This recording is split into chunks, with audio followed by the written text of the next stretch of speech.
des girafes, des rhinocéros, des autruches, des zèbres. Alors Adrien, vous pensez peut-être qu'on part vers des contrées très très lointaines, mais non. En fait, on va au centre de la France, dans l'Allier. On était d'ailleurs en Auvergne pour le Tour de France, mais là, on y est pour autre chose. Oui, c'est notre série découverte de l'été, le parc du Pal. C'est en Auvergne, en effet, bientôt plus célèbre que Disneyland Paris, à force d'en parler. N'hésitez pas à aller faire un tour dans ce parc du Pal. C'est 1000 espèces d'animaux, c'est 50 hectares au cœur desquels on retrouve 4 hectares de savane qu'on va explorer ensemble grâce aux images de Xavier Serra. Waouh! Alors, Taï, t'es content? Regarde comme c'est beau! Tiens, Taï, regarde les girafes. Regarde! Regarde, Mimi! Regarde là-bas! Waouh! Une girafe! Waouh! Regarde les girafes! Ici, on est au Pal Savannah Réserve. Le Pal Savannah Réserve, c'est 60 suites avec 4 hectares de savane africaine, puisqu'en fait, ce qu'on a voulu recréer ici, c'est l'authenticité de ce qu'on pourrait retrouver en Afrique australe, de par l'architecture, les matériaux utilisés.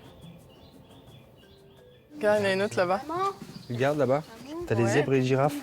Waouh! C'est- On en prend plein les yeux, quoi. À peine on arrive, ils nous mettent directement dans le bain, quoi. On a l'impression de se retrouver en plein milieu de la savane, mais au milieu de la France. C'est vraiment impressionnant. On voit une végétation luxuriante et verte, donc c'est le climat de l'Allier.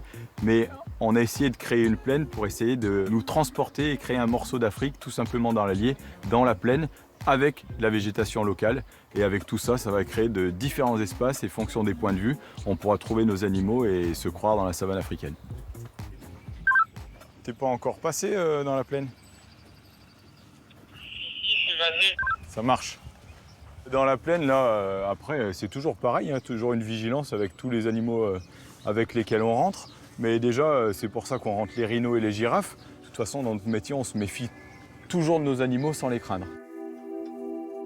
On remet des branchages frais pour les girafes. On va tout simplement disperser les points de nourrissage autour de cette zone pour permettre à nos clients de l'hôtel de passer un moment vraiment privilégié avec les girafes qui seront vraiment proches de cette terrasse. On s'y croirait presque. Du coup, les branches, c'est bon? Il nous reste quoi? Les branches, c'est bon. Il nous reste juste les 2 élans à checker. On remet du foin là-bas et puis on trace. Eh ben ok, après on sortira tout le monde. Ouais, ça marche.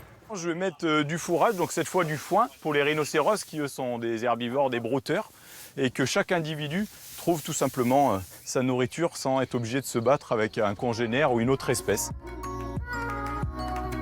Thomas, Julien, c'est quand tu veux, tu peux sortir les rhinos et les girafes.